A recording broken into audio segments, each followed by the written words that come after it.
Right. Please confirm that you can see my screen now and you can see my screen so that we can commence the session. If you are in, please type a yes in the comment. Let me know that you can see my screen. If you can see my screen already, if you can see my Excel spreadsheet already, so that we can commence the task. You can commence learning how to use the tax computation. Okay, thank you very much. Thank you, Mr. Jibola. All right, thank you for confirming that. Okay, yeah. So I think we can start on that note. So before we go into using the templates, I would just like to explain some things to us.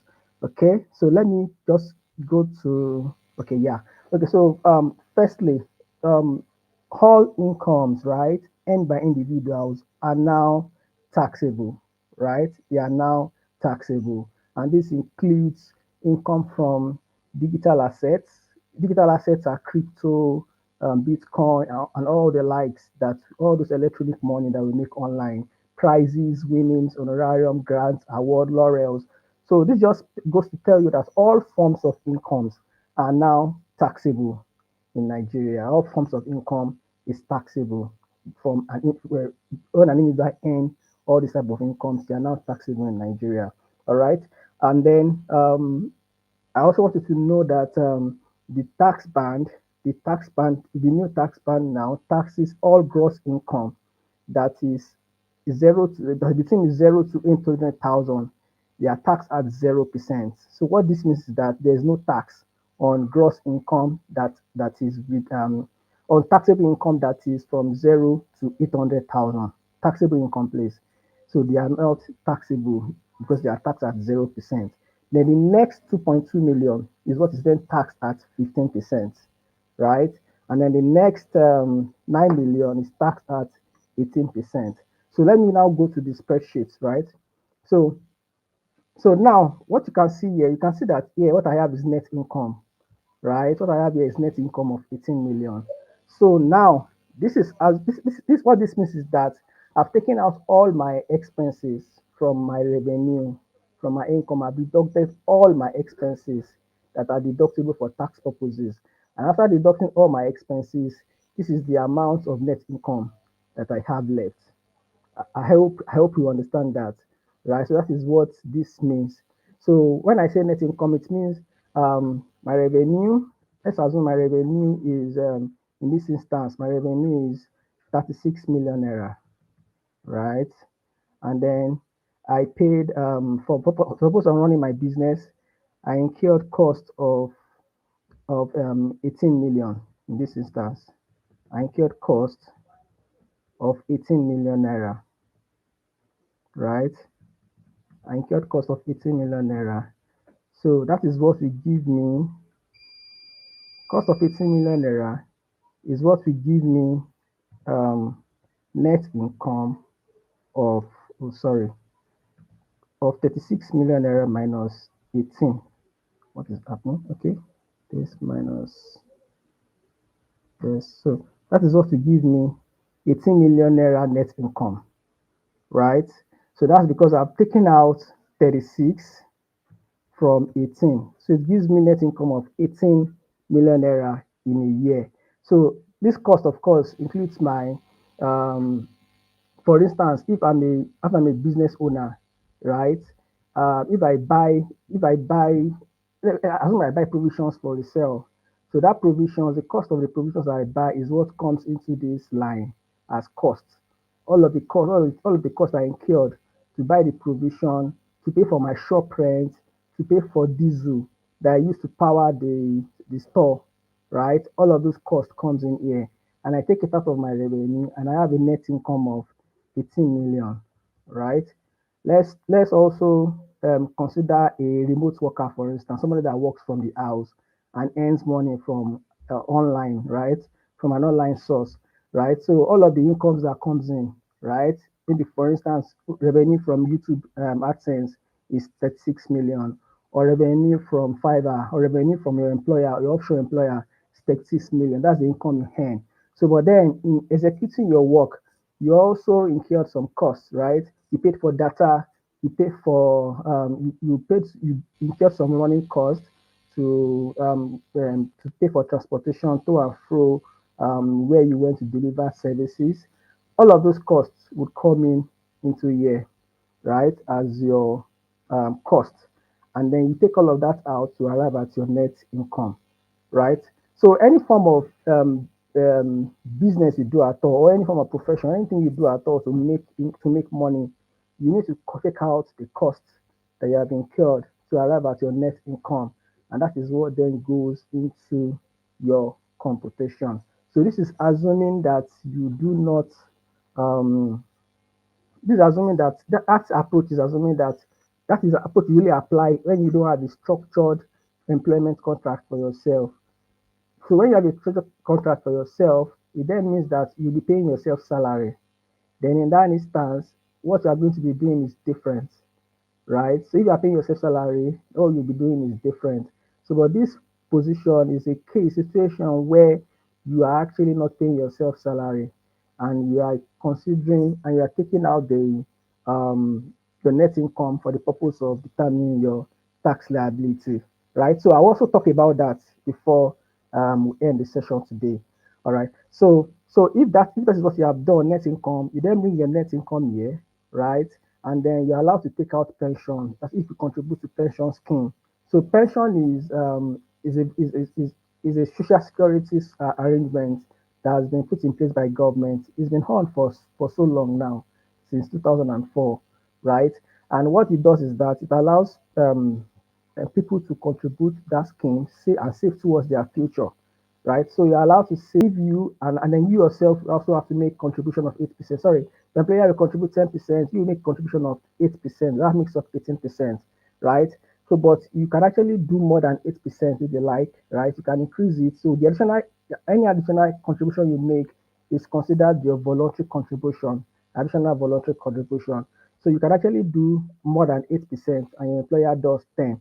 So the 8% that you do is allowed, you can deduct it from your net income after you have taken out those expenses. But if you are running your own show, and any amount, and you make contribution towards pension, that contribution is also deductible for tax purposes. You can also make contributions to NHF, right? So NHF is the National Housing Fund. When you make contribution to National Housing Fund, that's also deductible for tax purposes. Same for life assurance. If you take life assurance policy for yourself, whatever premium you pay would also be deductible for tax purposes. Same applies to health insurance schemes. If you take out health policy for yourself, then that premium that you are paying is deductible for tax purposes. If you also have mortgage interest, so if you do mortgage interest, if you buy a house with mortgage and you are paying interest on that mortgage, that interest you are paying is actually deductible for tax purposes, right? So say for instance you took a 50 million naira loan to buy a house and you are paying monthly interest. So the monthly interest on that 50 million naira loan, you will continue to deduct it for tax purposes. You just need to show evidence that you incurred that interest. Another thing is rent relief. So here, what the law specifies is that you are allowed to take deduction of your rent relief, but it's subject to you taking a maximum of 200,000 naira. That's the maximum you can take for rent relief.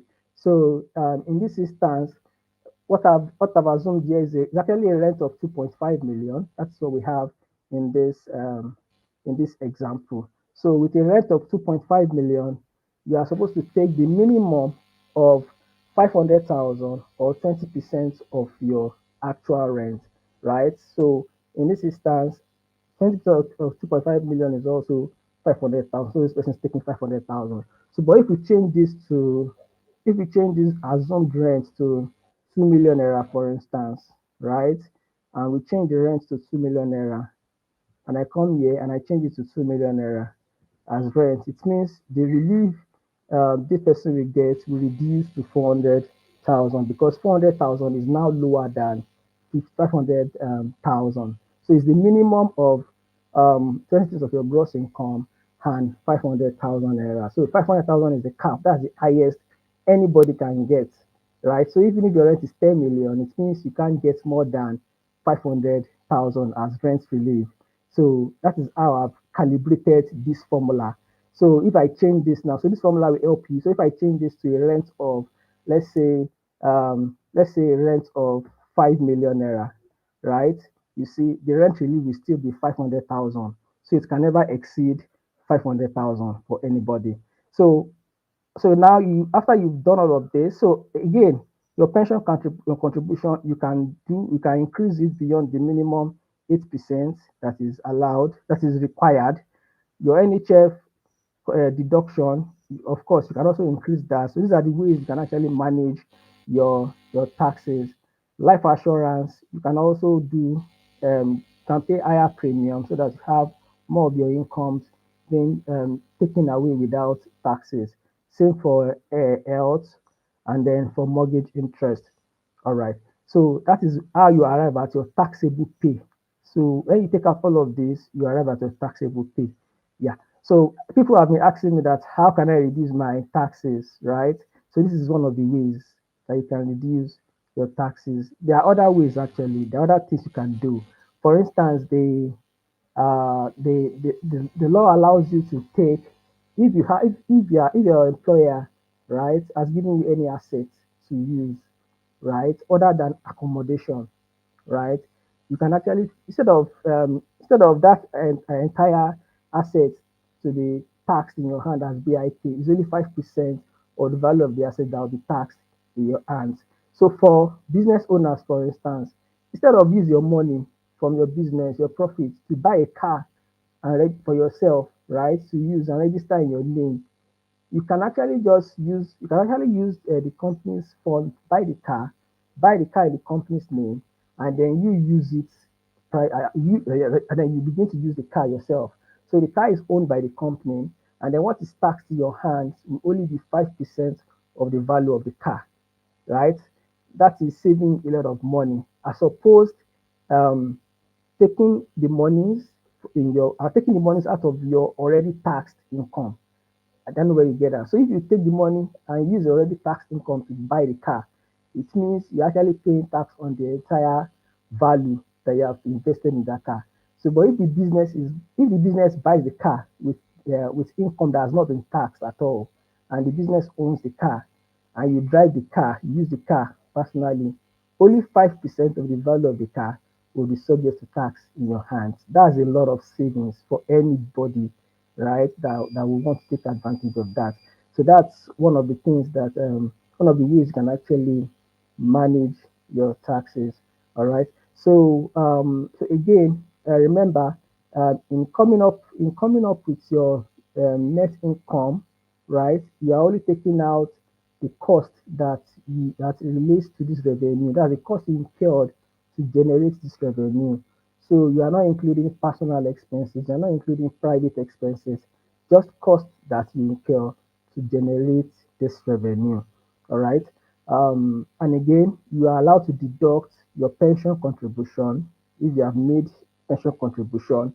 You are allowed to deduct your NHF deduction if you have contributed to the National Housing Fund. You are allowed to deduct your life assurance premium if you have taken up life assurance cover. You are allowed to deduct your health insurance premium if you have taken up an health insurance cover, right? The mortgage interest. So if you have purchased a house with mortgage, the interest on that mortgage is deductible for tax purposes. So that means that that mortgage interest is going to reduce the tax burden that you are supposed to bear a homeowner. So this is one of the ways government is trying to use to encourage home ownership for ordinary Nigerians, right? And then the rent relief is capped at 500,000 naira per annum. So no matter what your rent is, the highest you can get is 500. So, but if 20% of your rent is lower than 500, then you would actually get only 20% of your actual rent. So I know for a lot of us, um, to maximize this relief, your rent should be 2.5 million, right? If your rent is 2.5 million, then you are getting the full relief without losing out, right? So you are getting the max. and then you are not leaving anything on the table if your rent is 2.5. But once your rent exceeds 2.5, then it means you are not getting your relief is capped at 500, and the excess amount of 100 is going to be taxed, right? So now to the next line. So in this case now the taxable pay is 15,790,000. You can see that we started from 36 million revenue. That's 36 million naira inflow into the bank account. That is where we started from. That 6 million naira inflow from sales made in the business, or from alerts from AdSense, or alerts from Fiverr, that's 6 million. But we have taken out costs, right? And then came to the net income of 18.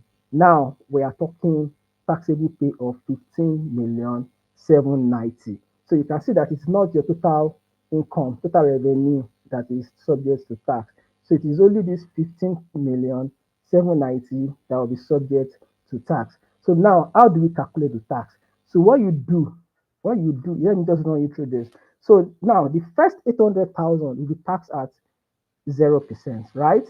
So that is, let's say 800,000. This is taxed at 0%. Now I want to be drawing down this figure so that we understand exactly how it works. Okay, so 800,000 at 0%. So this first one, there's no tax on it. Then the next 2.2 million is also be taxed at 15%, right? So let's take it down.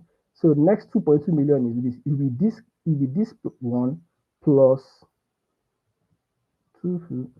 Okay, so I want to show you how, sorry, 2.2 million is, okay, yes. Okay, so now, so the first 800 0%, the next 2.2 million, that 2.2 is simply this. So hold on, this is 2.2, 1, 2, 3, times 15%. That is what gives you the 330 that we have here. So it means on that 2.2 million, you are paying 50% tax, which is 330,000, right? So that means we have taxed 800 plus 2.2, which is now 3 million naira. I don't know whether you understand this, or maybe let me just do this 2.2. Sorry, let me do this so that it's clearer. I want to show us how. So this is the total sum, right? Total sum is 15.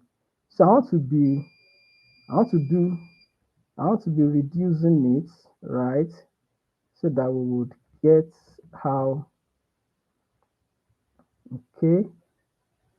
All right. So yes. So we have done the next 2.2, right? So now we are left with 12,790,000 that has not been taxed, right? That is what we are left with now. 12,790,000 that has not been taxed. We've taxed 800. We've taxed the next 2.2. Now we want to tax the next 9 million. So the next 9 million, when we come here and we do, is equals to 9 million, 1, 2, 3, 1, 2, 3, times 18%.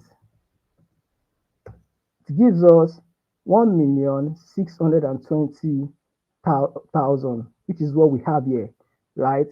1,620,000. So it means this 9 million, this next 9 million is what we are taxing at 18%, which is what we calculated here, and which is what we also have here in the formula. I'm doing this so that we understand, right? So 1.62 million. So now let's see what is left for us to tax. So what we did here is to tax 9 million, right? So I do 9 million, right? So it means I have only 3,790,000 left to be taxed out of this income of 15,790,000. All right. So now this 3 million. So now the next band is 13 million, the next 13 million.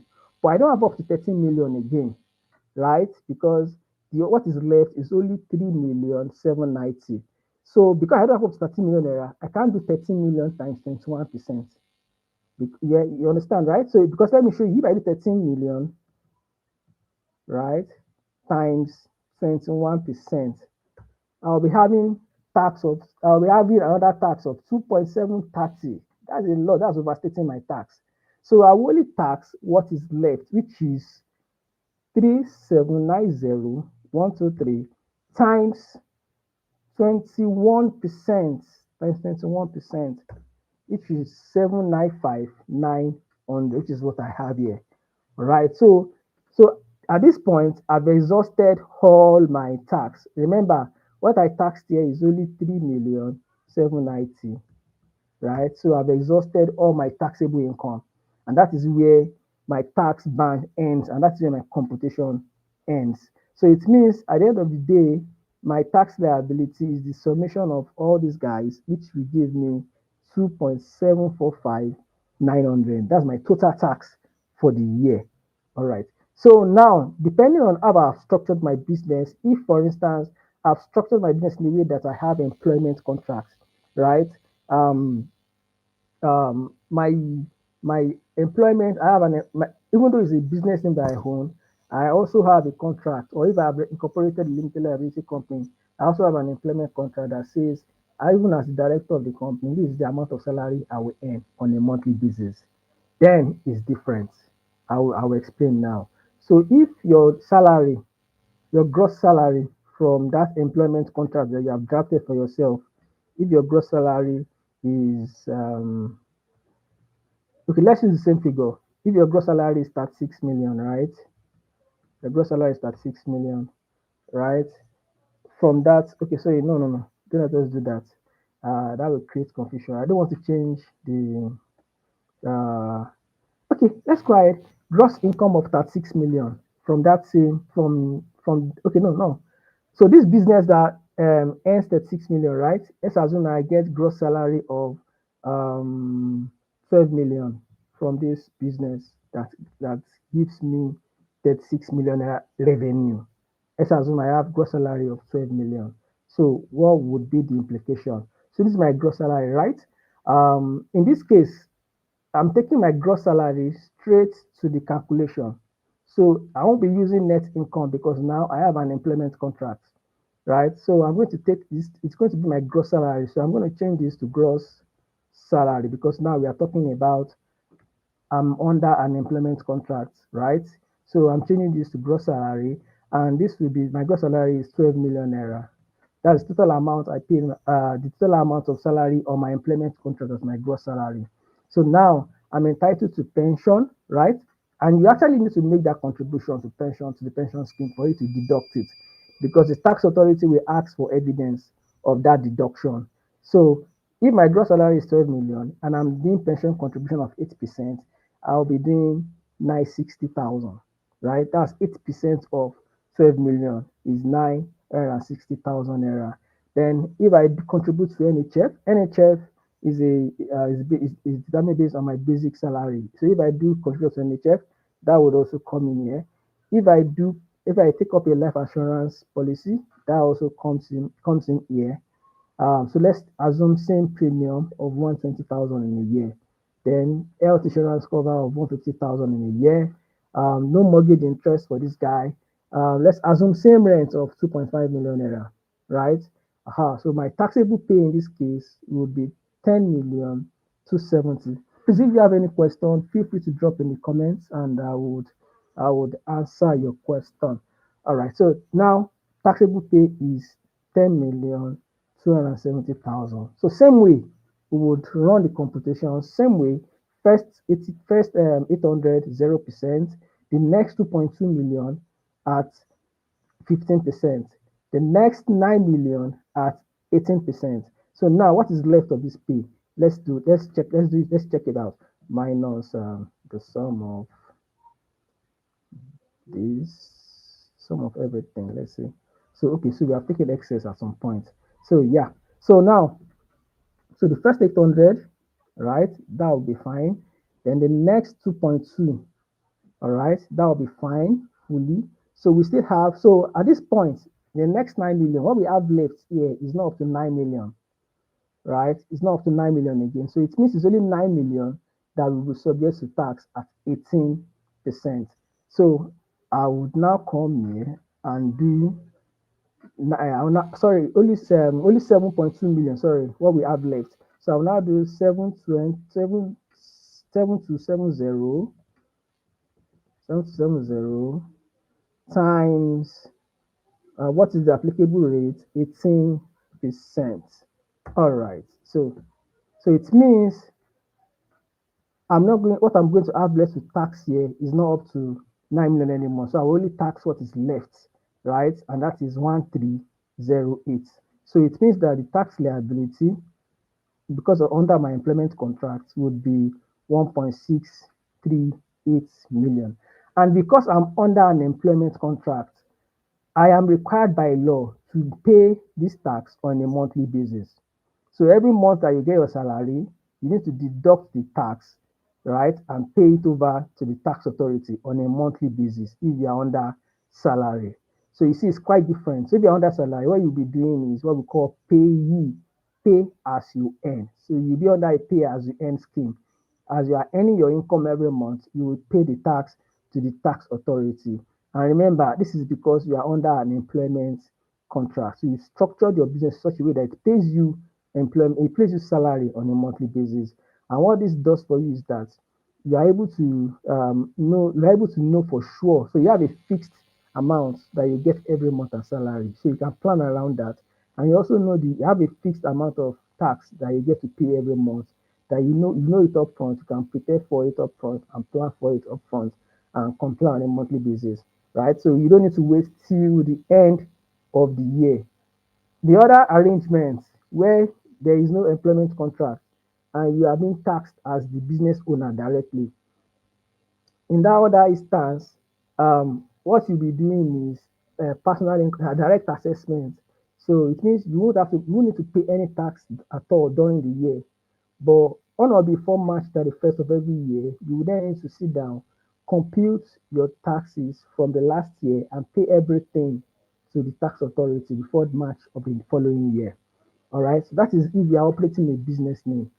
But if you have incorporated a limited liability company and you're not a business name, there are two ways to it.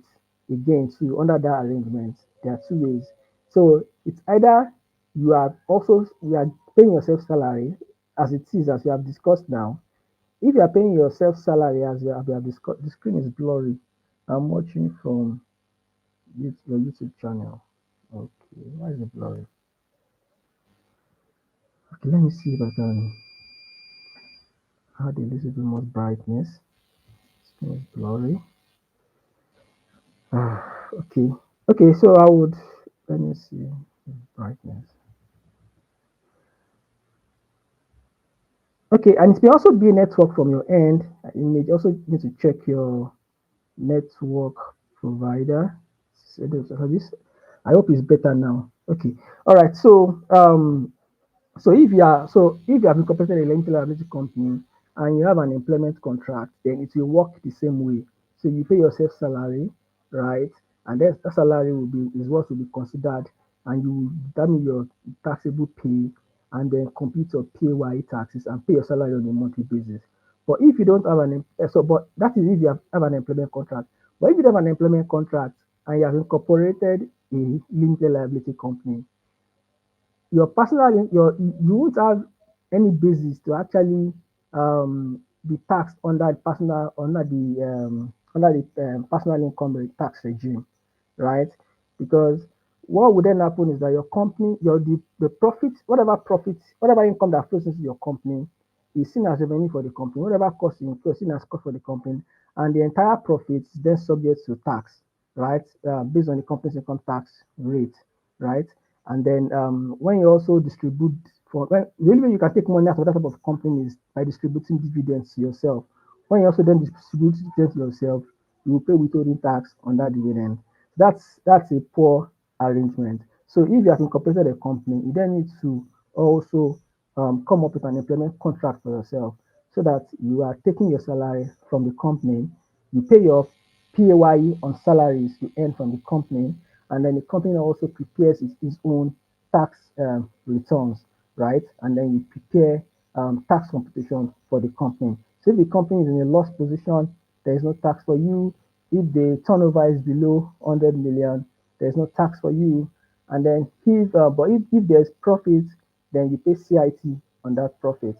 And if you distribute the profits from the company and you take dividends to yourself, because the only way you can take money from the company, if it's not salary, is if it's other than salary, is then dividends, right?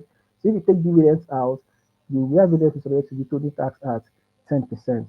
All right. So I know it's a lot of things I've said.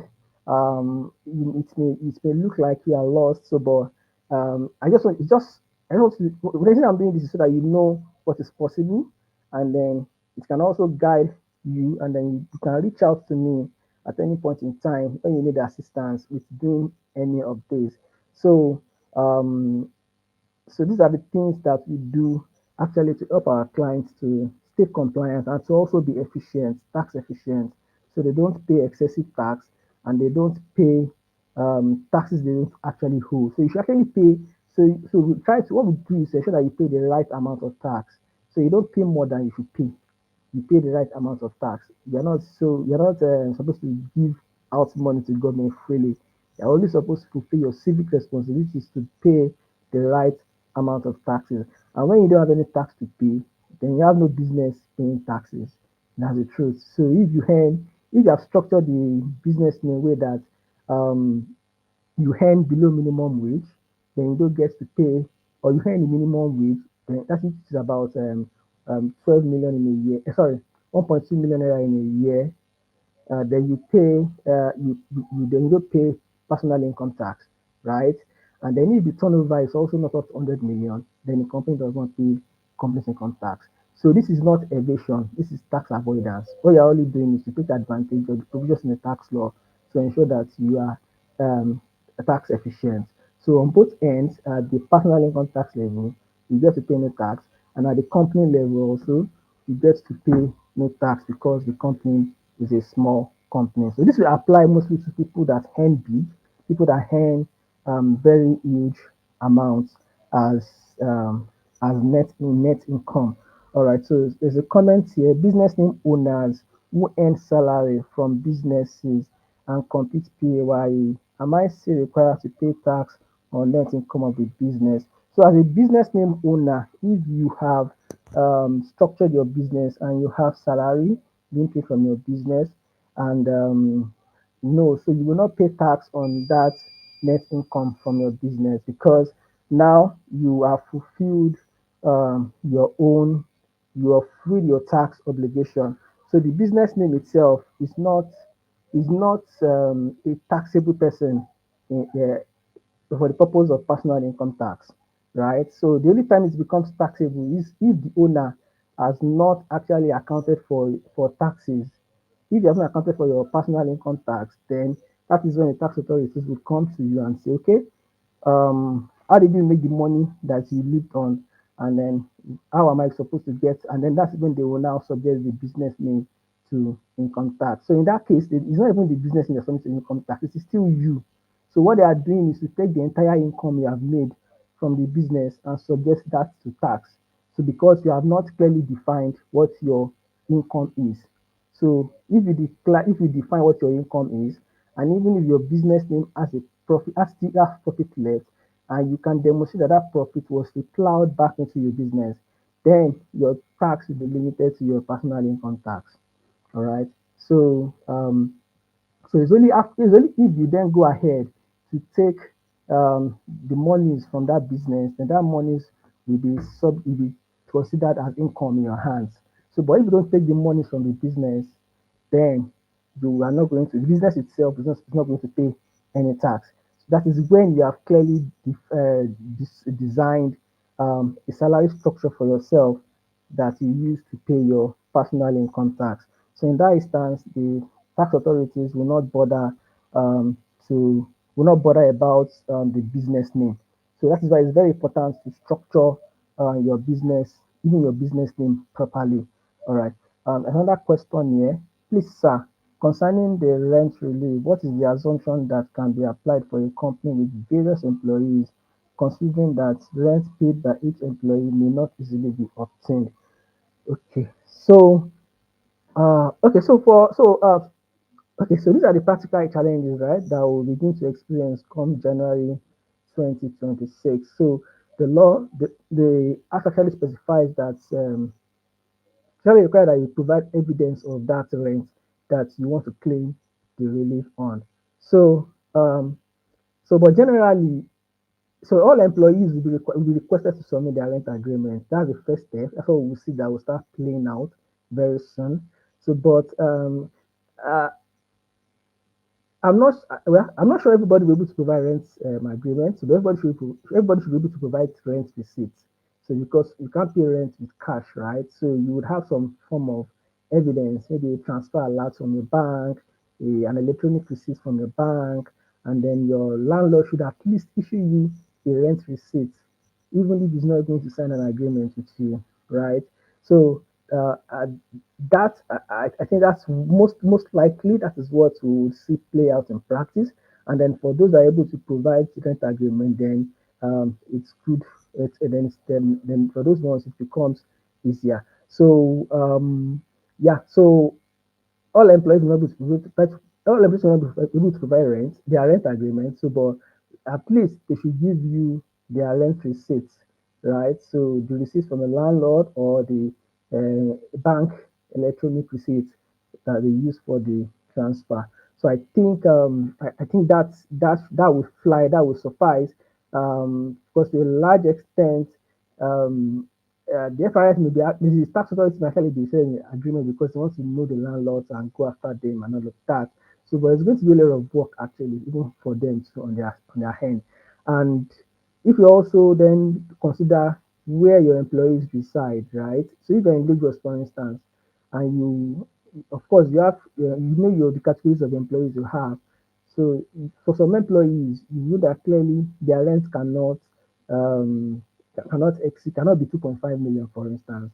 So some will be 800, some will be 1 million, depending on where they live and the type of income they earn. So that will also give you an indication of what type of rent amount or rent cost you should get from your employees. So to also ensure that people are not overstating their rent, you can also tell them to give you evidence, right, of the receipt, the rent they paid, the bank receipts. Even though I don't think people will forge that. The bank receipt, the receipts from their landlord, and the rent agreement. So with all of this, you should be able to find a way around managing managing that relief, that the claim of that relief. Yeah, I know it's a lot of work for HRs, right? So, but um, that's what we need to implement going forward. So yeah, so that's the challenge, and we should be able to manage it if we do that. So it's just by being a little more proactive. So we need to start sensitizing employees now, so that they can prepare to provide their rent agreements in advance, and um, they don't um, allow the business to run into issues. All right. So another good thing about this is that even though the act is effective from January next year, the claim of this rent relief is not going to happen in January. Not going to happen in the returns that will be filed in January and the returns that will be filed in March, right, next year. So it takes effect from January. So it means it's January going forward. So so it means if your employees are not able to provide your, so of course people renew their rent in January, so this sort of people will give you the agreement.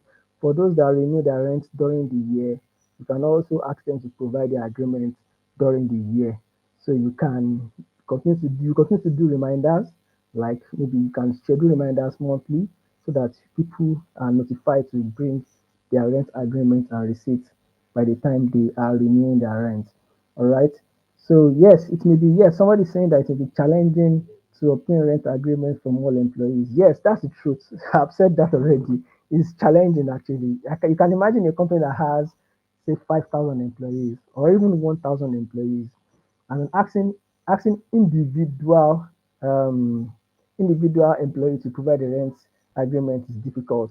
There are even people that are not paying rent. They are staying with their parents, for instance. People are living in their parents' houses. People are living with uncles. People are squatting. People are sharing rents, as in they are sharing apartments and paying rent jointly, right?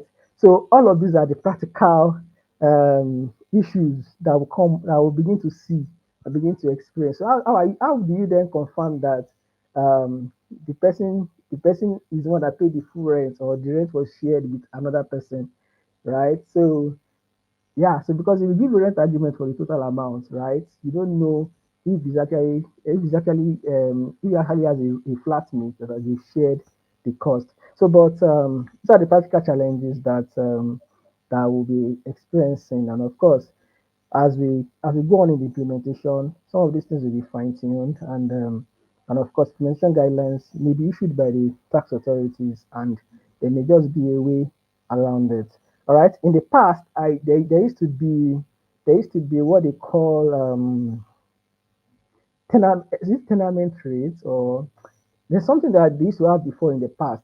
So depending on the address where the employee resides, they have a rate, an approved rate by the tax authority that would always apply, that they will consider as rent allowance in the previous personal income tax regime. That's the one of 1999. So the tax authorities have rates that they've agreed for different locations, especially in Lagos, right? And as for your state, some states to have those things. They have rates that they've agreed. So that amount is what they would consider as rent. So for instance, you live in Ikoyi, they can just fix a 10 million naira as rent for Ikoyi, for people in Ikoyi. For people in Ikeja, it may be 3 million for a two-bedroom, a three-bedroom, 5 million. So depending, so there are all those things for in the past. So, but that has gone, of course. And what we have now is a situation where you're supposed to provide your rent agreement as an employee. So yeah, so these are interesting times. Tax is becoming more interesting, it's becoming more sophisticated, it's becoming more dynamic, right? So yeah, so of course we would flow along and see how we make things better for ourselves as taxpayers. All right, so checking to see if there is another comment or question. Yeah, okay. So I don't think there's anyone for now. So I've said many things today. If you need private consultation, or you want to reach out to me directly, please feel free to reach out to me. My number, my you can send me emails, right? And my number is also out there. So, but let me just drop for the purpose of those that don't have access to my phone number. So this is my phone number actually. So it's 080 37 29 78 and 15. And you can also send me emails directly. So you can send emails to primoconsultingng at gmail.com.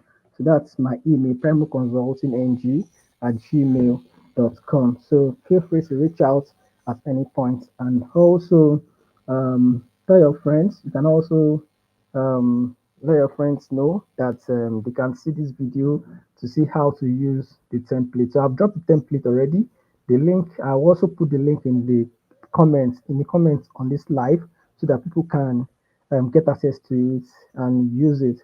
So, but if you have any challenges, you want to know how to determine your net income, your gross salary, how to structure your business, right?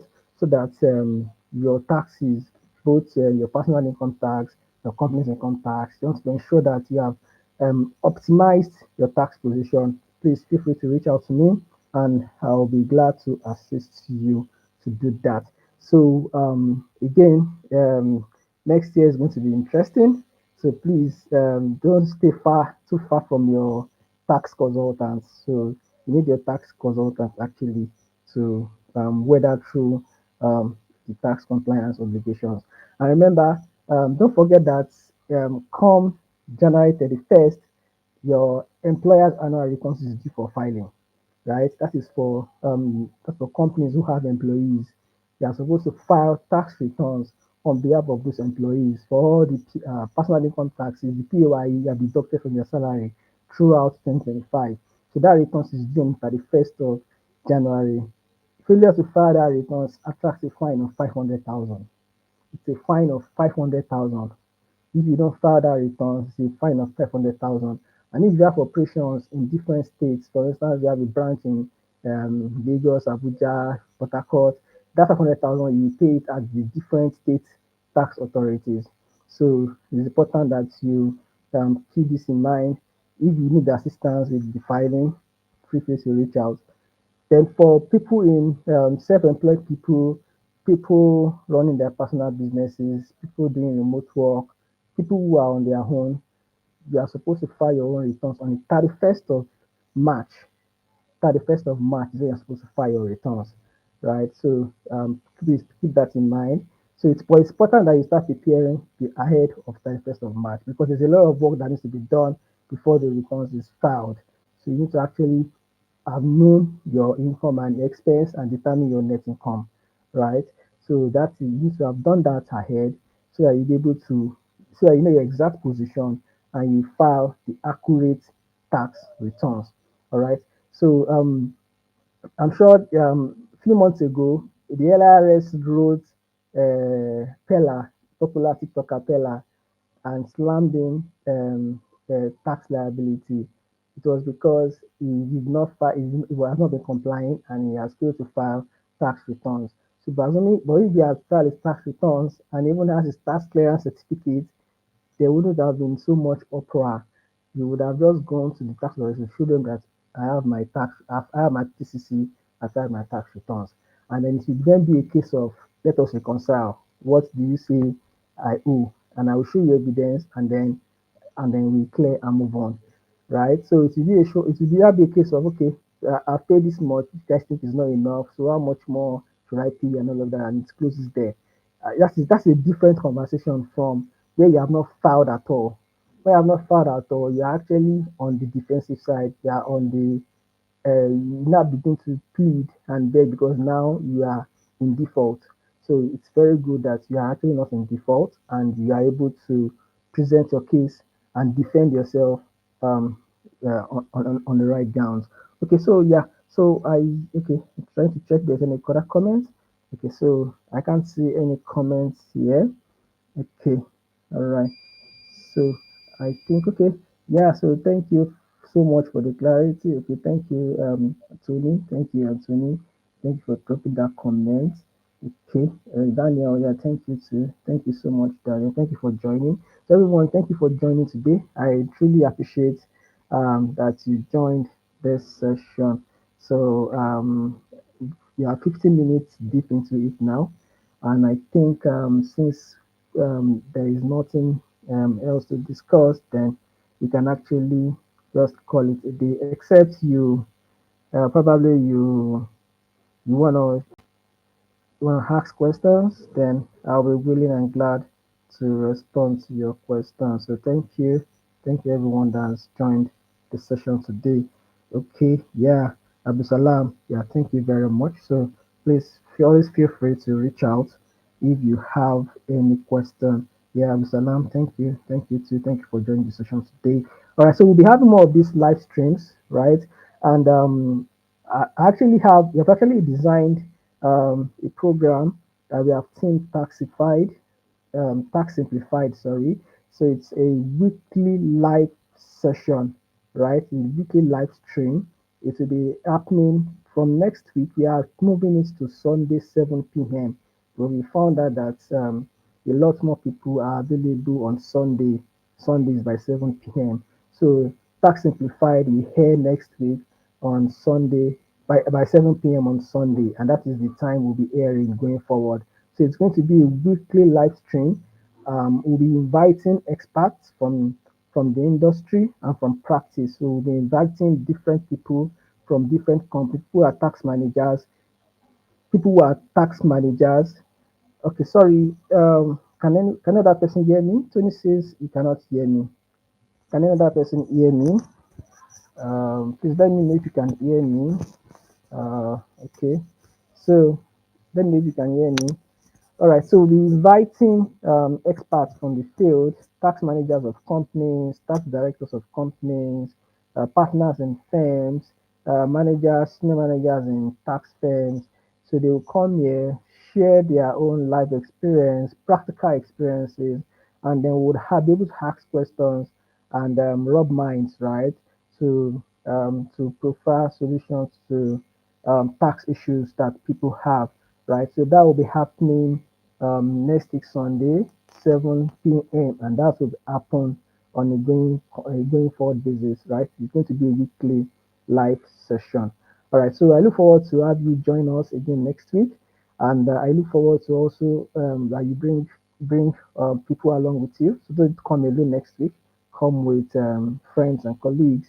Also, this you can also share this live stream with your friends, so they can also watch and see what and learn from what we have discussed this evening. So at this point, I would like to call it a day, and I wish you all a good night rest and a fruitful week starting tomorrow.